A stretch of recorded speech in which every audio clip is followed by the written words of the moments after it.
ఓ hero, ఓ director కేవలం cinema కోసమే కాదు, మనసున్న మంచి మనుషులుగా సాయం చేయడంలోనూ చేతులు కలపవచ్చని నిరూపించారు వారిద్దరూ. మగధీర చిత్రం కోసం కలిసి వర్క్ చేసిన రామ్ చరణ్, టాలీవుడ్ దర్శకధీరుడు రాజమౌళి ఓ అందుల పాఠశాలలో పిల్లలు ఎదుర్కొంటున్న పరిస్థితి చూసి చలించిపోయారు.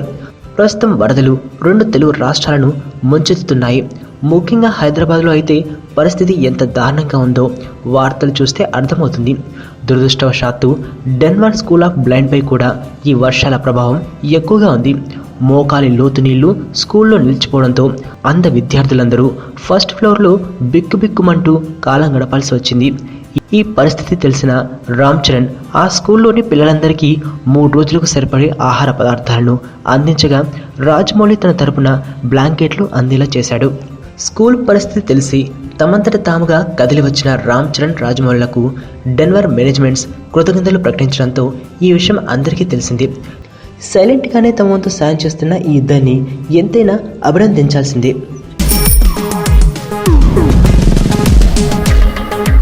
ప్రపంచంలో ప్రతి ప్రేమ కథ మధురంగా ఉంటుంది. మనది మనకు మరీ అద్భుతంగా ఉంటుంది. నా ఫీలింగ్స్, ఎక్స్ప్రెషన్స్ అన్నీ పేపర్ మీద రాసి తనకి ఇస్తాను రా. అవసరమా రా ఇదంతా? ఇన్ఫాచ్యువేషన్ రా. రే, అమ్మాయిని చూసిన వెంటనే అలా